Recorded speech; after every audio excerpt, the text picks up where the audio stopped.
오늘은 가정 이야기를 좀 한번 해보려고 그럽니다. 오늘 제목이 뭐죠? 성경적인 가정. 가정은 하나님께서 직접 세우신 첫 번째 공동체예요. 우리는 이 세상을 살아가면서 여러 가지 정체성을 가지고 살아갑니다. 그렇죠? 직장에서의 정체성, 또 교회에서의 정체성. 정체성이 뭔지는 다 알죠? 예. 다양한 역할을 감당하고 있어요. 우리의 가장 근본적이고 중요한 정체성이 하나 있어요. 이 정체성 중에서. 그게 뭘까요? 가정 안에서의 정체성입니다. 하나님께서 처음 인간을 창조하시고 가정을 세우신 목적과 이유를 제대로 알지 못하면 우리는 세상의 가치관에 흔들릴 수밖에 없어요. 오늘 말씀을 통해서 여러분 잘 들어보시면 우리 가정을 하나님이 왜 세워주었는지를 알게 될 겁니다. 그리고 실천해 보시기를 바랍니다. 현대 많은 가정들이 무너지고 있죠. 2024년 이혼 건수를 보면 우리나라에서만 91,151건의 이혼으로 인해서 가정이 무너졌습니다.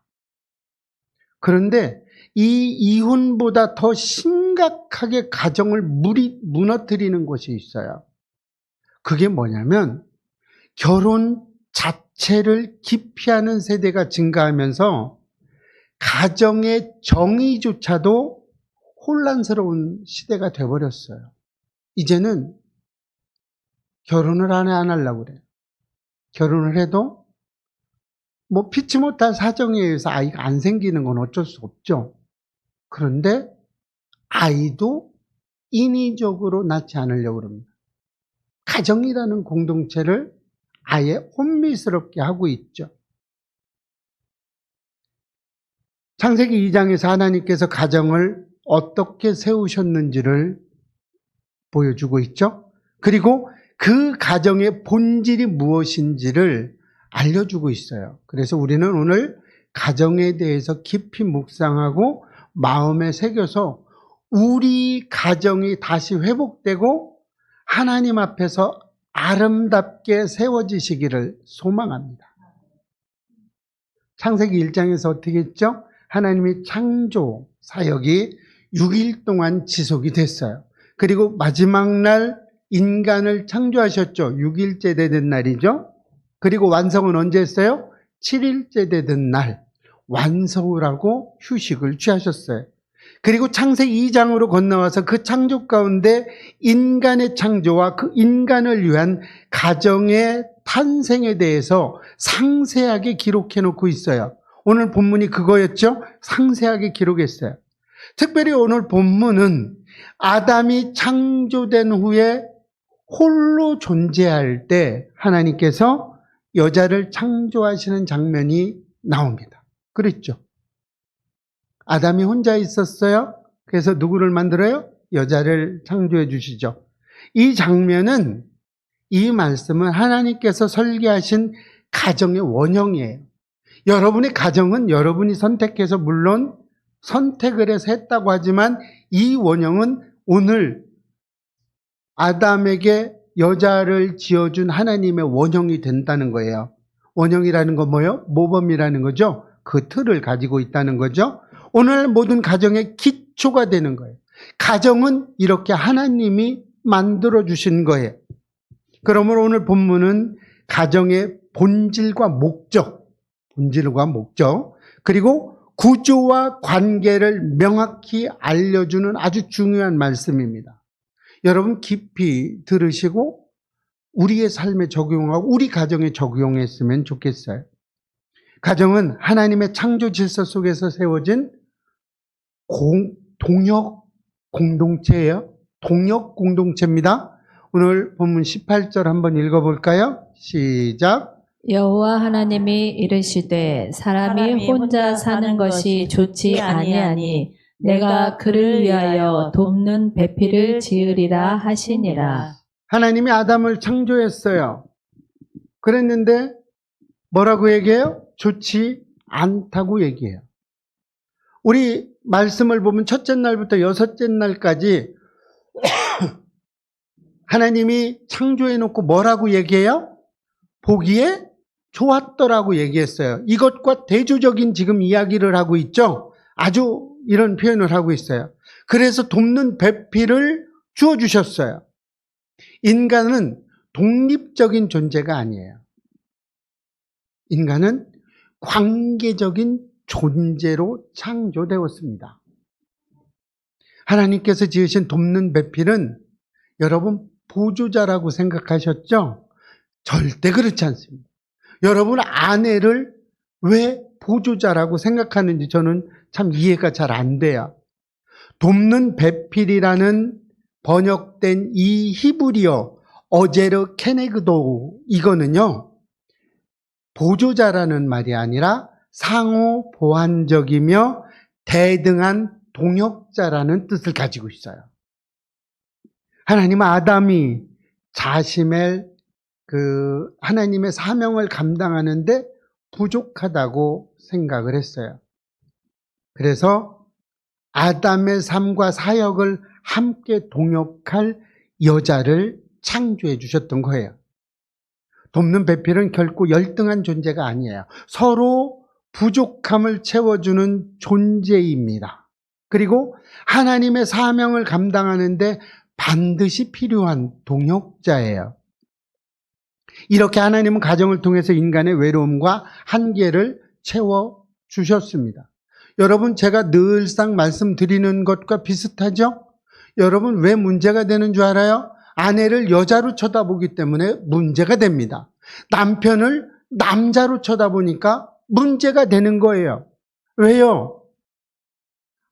남자로 쳐다보니까 더 멋있는 놈이 가면 눈길이 가요, 안 가요? 가지는 거예요. 아내를 여자로 쳐다보니까 더 멋있는 여자가 가면 눈길이 가죠. 뭐라고 말씀드렸어요? 아내나 남편, 부부간에는 한 몸인 거예요. 둘이 하나인 거예요. 여자가 아니에요. 남자가 아니에요. 그냥 한 몸인 거예요. 내 몸인 거예요. 문제가 안 되죠? 아무도 대답을 안 하시네. 문제를 삼고 싶으신 거예요? 여러분, 내 몸의 일부예요. 내 몸이 여기가 조금 문제가 있다고 해서 잘라내지 않잖아요. 그죠? 그냥 내 몸인 거예요. 좀 흠이 있어요. 좀 생각도 좀 안 하고 그냥 막 하고 사고도 막 쳐. 내 몸이야, 내 몸. 그렇다고 잘라내? 아니잖아요. 남편이 돈 좀 못 벌어. 그리고 조금 부족하게 해. 해달라고 그래도 안 해줘. 그렇다고 잘라내? 내 몸의 일부인데? 아닌 거죠? 대답을 안 하시네. 형 이쪽도 안 하시고 이쪽도 안 하시고 그냥 계속해서 남자 여자로 보겠다 이런 뜻이죠. 이렇게 몸의 일부로 생각하면 부족함도 사랑하게 되어 있어요. 여러분, 아무리 내 몸의 일부가 좀 문제가 있다고 해도 소독하고 상처 꼬매고 이렇게 해서 그냥 붙여놓고 사는 거죠. 이런 겁니다. 가정은 사랑의 교제와 협력 속에서 하나님의 그 영화로움을 함께 살아가는 삶의 터전입니다. 자녀를 양육하고 믿음의 유산을 전수하는 중요한 공간이기도 하죠. 여러분, 그렇습니다. 그러므로 돕는 배필로 부름받았다는 것은 역할이 나누어진 것이 아니에요. 함께 하나님의 뜻을 완성해 나가야 한다는 거룩한 사명을 받은 것이지요. 그러므로 돕는 배필은 서로 대신할 수 있는 동역자예요. 대신할 수 있는 동역자입니다. 가정 안에서도 남편과 아내는 서로 돕고 세우는 사명의 동역자가 되어야 돼요. 그러므로 여러분의 가정은 서로를 위한 동역자로 부르심을 받았다는 사실을 느껴져요? 여러분의 가정이, 여러분의 남편이, 여러분의 아내가 우리가 함께 살아가야 되는 우리 동역 사역자구나라는 것이 막 느껴지셔야 되는데 느껴지시기를 축복합니다. 남편은 아내를 통해서, 아내는 남편을 통해서 뭐를 쳐다봐요? 하나님의 뜻을 발견하고 실현하는 사명을 가진 거예요. 여러분, 이만큼 사랑하고 이만큼 한 몸이 되어야 될 줄로 믿습니다. 또한 자녀는 부모를 통해서 하나님을 배우고요, 사랑 안에서 성장하는 거예요. 가정은 하나님 나라의 뜻을 이 땅에 실현하는 첫 출발점입니다. 가장 먼저 선교해야 되는 선교지이기도 하죠. 여러분, 제가 단기 선교팀이 오면 항상 강조했던 것이 있죠. 선교는 누구부터 해야 된다? 나부터 선교해야 되고, 그 다음에 선교 어디서 해요? 가정에서 해야 되는 거예요. 가정에서 선교는 말로 해야 된다? 행동으로 해야 된다? 행동으로 해야 되는 거예요. 여러분, 가정 선교가 안 되는 이유 중에 가장 큰 것은 뭐예요? 말로 해서 그래요. 말로. 가정 선교는 말로 하는 곳이 아닙니다. 절대로 말로 해서는 선교가 되지 않아요. 행동으로 해줘야 되는 거예요. 헌신으로 해줘야 되는 거예요. 우리 이렇게 살아가야 될 줄로 믿습니다. 그리고 하나님의 가정은 언약으로 세워진 가정입니다. 우리 본문이죠. 21절과 22절입니다. 시작. 여호와 하나님이 아담을 깊이 잠들게 하시니 잠들매 그가 그 갈빗대 하나를 취하고 살로 대신 채우고 여호와 하나님이 아담에게서 취하신 그 갈빗대로 여자를 만드시고 그를 아담에게로 이끌어 오시니. 돕는 배필의 여자는 흙으로 만들지 않았어요. 근데 모든 동물이나 모든 거는 다 뭘로 만들었어요? 흙으로 만들었어요. 아담까지도 뭘로 만들었어요? 몰라요? 흙으로 만들었죠? 아담도 흙으로 만들었어요. 다 흙으로 만들었는데 누구만, 여자만 흙으로 만들지 않았어요. 이렇게 귀중한 존재가 여자예요, 여러분. 하나님은 아담에게 취하신 갈빗대로 여자를 만들어 주셨어요. 구별된 거죠. 이는 남자와 여자가 동등한 존재임을 보여주는 동시에 동등한 존재라는 거예요. 한 몸이라는 거예요. 제가 맨날 그냥 근거 없이 이렇게 말한 게 아니고 근거 이시에 한 몸이라고 하는 거예요. 가정이 하나님의 주권 안에서 탄생했다는 언약의 공동체라는 사실을 보여주고 있는 거예요. 하나님이 만들어놨다는 거죠. 하나님께서는 여자를 아담에게로 이끌어 오시니라는 표현은 하나님의 주권 아래에서 이루어진 거룩한 언약의 결합이라고 말하고 있는 거예요. 아담에게 이끌어 왔잖아요. 그죠? 아담이 그렇게 만들어 달라고 그랬어요? 아니죠? 그냥 하나님이 보시기에 안 좋아서, 내 일을 감당하는데 부족해서 누구를 만들어요? 여자를 만든 거예요. 돕는 배필을 만들어 놓은 거예요. 어떻게 해요? 다 흙으로 지었지만 여자만은 아담의 몸으로 만들어 놨다는 거예요. 그래서 아내와 남편은 한 몸이라는 거예요. 어떻게 잘라내요? 어떻게 잘라내요? 돈 좀 못 번다고 어떻게 잘라요? 살림 좀 못한다고 어떻게 잘라요? 반찬 좀 짜게 만든다고 어떻게 잘라요? 못 잘라요. 그런 겁니다. 가정은 하나님의 섭리와 계획 가운데 세워진 아주 신성한 제도예요. 그러므로 결혼은 뭐 해야 돼요? 언약인 거예요. 결혼은 언약인 거예요. 어떻게? 하나님이 아담을 이끌어와서 언약의 공동체로 만들어 놨다는 겁니다. 성경은 하나님을 언약의 하나님으로 소개하고 있어요. 그렇죠? 이 언약은 하나님의 신실함과 인도하심을 전제로 한 거룩한 관계입니다. 따라서 부부는 법적 결합체라고 생각하는 게 아니라 하나님 앞에서 평생 함께하기로 약속한 언약의 존재라는 거예요.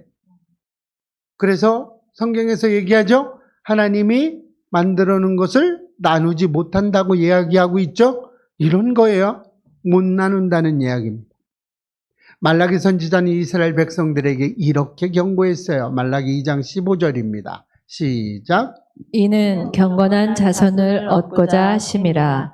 그러므로 내 심령을 삼가 지켜 어려서 맞이한 아내에게 거짓을 행하지 말지니라. 하나님께서 가정을 세우신 이유는 경건한 자손, 즉 믿음의 세대를 세우기 위함이라고 지금 말하고 있죠. 믿음의 세대 때문에 이렇다는 거예요. 이 언약을 깨트리는 사람한테 어떻게 한다고요? 하나님의 심판이 임할 거라고 지금 경고하고 있죠. 여러분 깨트리지 마시기를 축복합니다. 하나님의 심판이 임해요. 여러분이 딴 생각을 하고 있으면 하나님의 심판이 임하고 있는 거라고 생각하면 돼요. 이처럼 하나님은 가정을 통해서 경건한 후손을 일으키고 있어요. 그 가정을 통해서 하나님의 나라를 확장해 나가는 것이 하나님의 뜻입니다. 따라서 부부간의 언약은 두 사람의 관계뿐만 아니라 하나님과 맺은 세 사람, 삼자 간의 언약이라는 거예요. 여러분, 둘만의 언약이 아니라 그 중에 누가 껴 있어요? 하나님이 껴 있어서 삼자 간의 언약이라고 이야기하고 있는 겁니다. 그래서 우리의 가정은 하나님 앞에서 언약한 언약의 공동체라고 말하고 있는 거예요.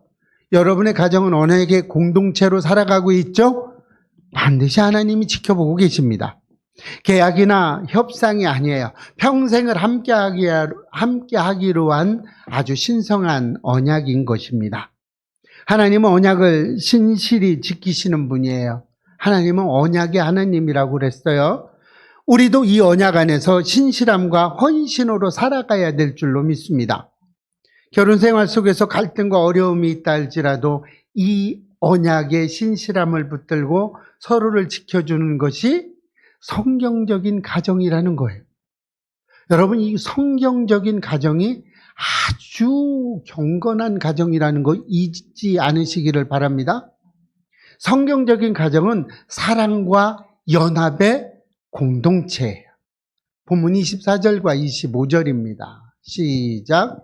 이러므로 남자가 부모를 떠나 그의 아내와 합하여 둘이 한 몸을 이룰지로다. 아담과 그의 아내 두 사람이 벌거벗었으나 부끄러워하지 아니하니라. 하나님께서 세우신 가정은, 가정의 본질은 뭐라고요? 연합이라는 거예요. 연합이라는 단어는 히브리어로 다바크라고 하는데 이것은 붙다, 붙이다, 결합하다는 뜻을 가지고 있어요. 이 말은 강한 유대감과 결속을 의미하는 거죠. 여러분, 가정은 결합하는 거예요. 부부는 정서적이고 또 영적이고 전인격적인 연합으로 하나가 되는 관계입니다. 부모를 떠나라는 말은 독립성을 이야기하고 있는 거죠. 어떻게 돼요? 성인이 되면 당연히 결혼해야 된다는 거예요. 그래서 새로운 가정을 이루어서 어떻게 해요? 부부 중심의 새로운 질서 속에서 살아가야 된다는 거예요. 그래서 생육하고 번성해야 된다고 얘기하고 있죠. 이렇게 성경은 이야기하고 있는 거예요. 연합은 단순한 결합이 아니에요. 하나가 되기 위한 지속적인 노력과 헌신을 포함하고 있는 것입니다. 두 사람이 벌거벗었으나 부끄러워하지 아니하노라. 이 말씀은요, 부부 간의 온전한 수용과 신뢰를 의미하는 거예요. 숨김이 없는 진실된 관계, 마음을 열고 서로를 받아들이는 친밀한 관계가 바로 성경적인 가정이라는 거예요. 여러분, 부부지간에 숨김이 있으면 안 돼요. 부부지간에 따로 살면 안 돼요. 제가 외국에 있을 때 가끔 아내만 한국에 나올 때가 있어요.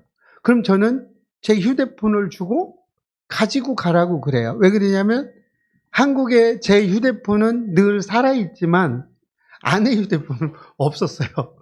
그래서 제 휴대폰 쓰라고 이렇게 줘요. 어떤 때는 휴대폰을 바꿔 가지고 갈 때도 있어요. 그런데 이걸 이해를 못 하더라고요. 어떻게 그럴 수 있냐? 이렇게 얘기를 해요? 어떻게 그럴 수 없는 게 문제지, 있는 게 문제가 아니라. 그런데 대부분의 사람은 이해를 못 한다라고 얘기합니다. 여러분의 가정은 벌거벗었으나 서로 부끄러워하지 않으시기를 축복합니다. 이것이 무슨 육체적인 벌거벗음이 아니라 영적으로도 내면으로도 우리 안에서도 모든 생활에서도 벌거벗기를 축복합니다. 부부지간에만 얘기하는 거예요. 이런 겁니다. 사도 바울은 에베소서에서 이렇게 말하고 있죠. 에베소서 5장 24절입니다. 시작. 남편들아 아내 사랑하기를 그리스도께서 교회를 사랑하시고 그 교회를 위하여 자신을 주심같이 하라. 가정의 사랑은 희생적이고 남편과 아내가 서로 자신을 내어주는 사랑을 통해서 어떻게 해요? 하나됨을 이루라고 얘기하고 있어요. 하나 되는 것. 여러분 하나 되려면 어떻게 해야 돼요? 벌거벗어야 되는 거예요. 그래야 하나가 됩니다. 그리스도의 사랑은 무조건적인 사랑이 있어요. 그리고 용서하고 품는 사랑이 있습니다. 그래서 가정은 우리 가정도 그리스도의 사랑으로 품고 하나가 되어야 되겠죠. 여러분의 가정은 하나 되고 있어요? 하나 되고 있으시기를 축복합니다. 우리 가정은 서로를 얼마나 신뢰하고 있습니까? 한번 생각해 보시기를 바라요. 마음을 열고 진심으로 소통하며 부끄러움 없이 하나됨을 추구하고 있으신가요? 성경적 가정은 서로를 향한 무조건적인 사랑과 헌신을 통해서 하나됨을 이루는 공동체입니다. 어떤 상황에서도 상대방을 존중하고 하나님 앞에서 하나 되어 살아갈 때 가정은 복의 통로가 돼요. 여러분의 가정은 지금 이렇게 살아가고 있으세요? 아니, 이렇게 살려고 노력하고 있으시냐는 겁니다. 여러분 이렇게 살아가시기를 축복합니다.